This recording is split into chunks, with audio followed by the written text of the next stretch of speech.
بسم اللہ الرحمن الرحیم عن ابی ہریرۃ رضی اللہ تعالی عنہ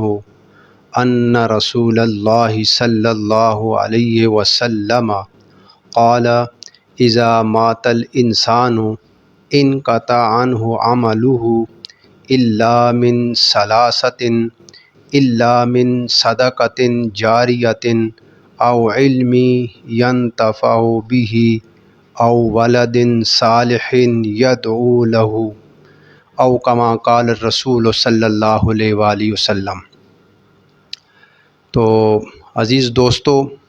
آج جس موضوع پر میں نے آپ حضرات کے سامنے بات چیت کرنی ہے وہ ہے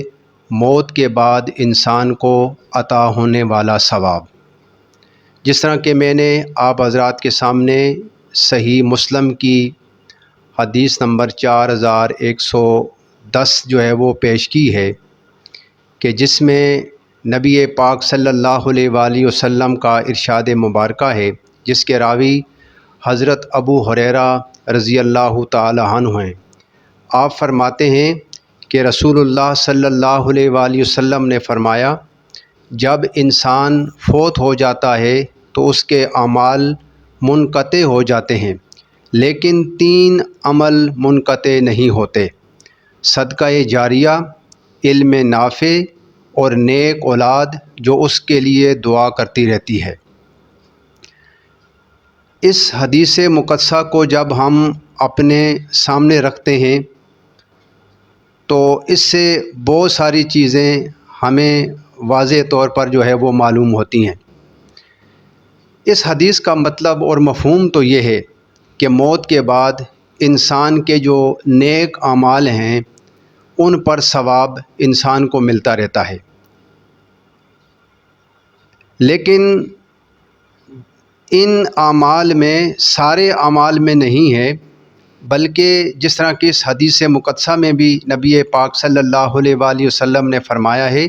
کہ انسان کے نیک اعمال پر ثواب کا سلسلہ اس وقت منقطع ہو جاتا ہے کہ جب انسان کی موت واقع ہو جاتی ہے، لیکن 3 اعمال ایسے ہیں کہ موت کے بعد بھی ان پر ثواب ملتا رہتا ہے، کیونکہ ان کا سبب اس انسان کا عمل ہے۔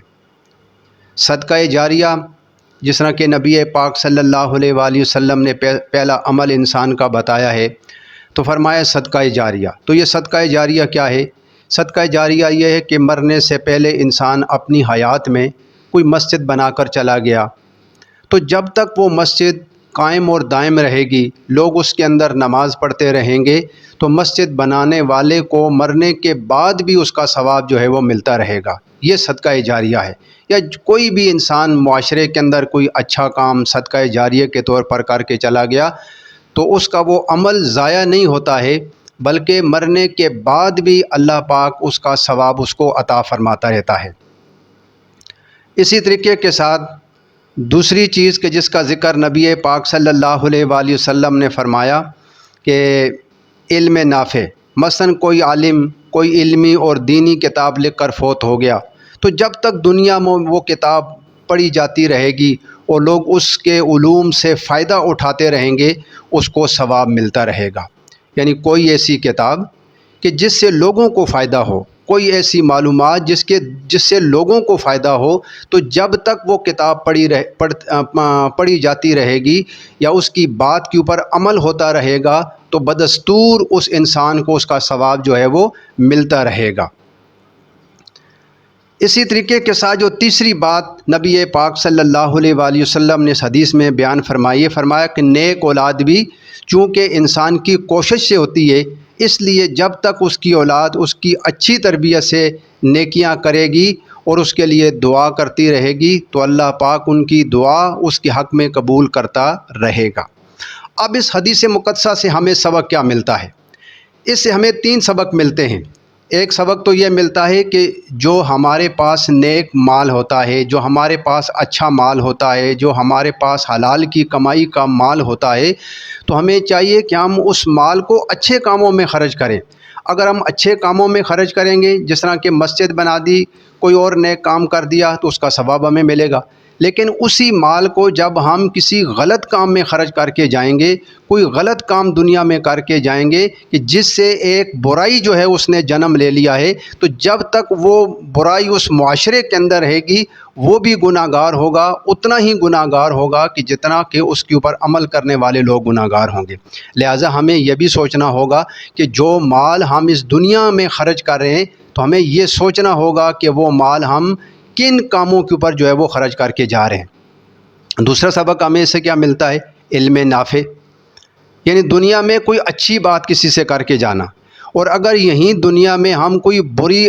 برا فعل یا برا کام پھیلا کر چلے جائیں گے تو اس کے اوپر بھی عمل کرنے والوں کو جتنا گناہ ملے گا اتنا گناہ گار وہ شخص بھی ہوگا کہ جو اس دنیا کے اندر کوئی بری کتاب لکھ کر گیا ہوگا، کوئی بری بات جو ہے وہ پھیلا کر گیا ہوگا۔ اور تیسرا سبق جو ہمیں اس حدیث مقدسہ سے ملتا ہے وہ یہ ملتا ہے کہ نیک اولاد۔ آج ہم اپنے رب سے دعا تو ضرور مانگتے ہیں کہ یا اللہ ہمیں اولاد کی دولت سے مالا مال فرما، اور جب اللہ پاک ہمیں یہ اولاد جیسی دولت نصیب فرما دیتا ہے تو پھر ہم اس کی تربیت نہیں کرتے۔ تو جب ہم اس کی تربیت نہیں کریں گے اور وہ اولاد اس معاشرے کے لیے ایک ناسور بن جائے گی، اس معاشرے کے اندر وہ دہشت گردی کرے گی، اس معاشرے کے اندر وہ برائی کا باعث بنے گی، تو اتنے ہی گناہ گار وہ والدین بھی ہوں گے کہ جنہوں نے اپنی اولاد کی تربیت نہیں کی ہوگی۔ اور اگر ہم آج اپنی اولاد کی تربیت کریں گے اور کل یہی اولاد جب کوئی نیک عمل کرنے کے بعد ہمارے لیے دعا کرے گی تو اس کا صلہ ہمیں مرنے کے بعد بھی جو ہے وہ اللہ پاک ضرور عطا فرمائے گا۔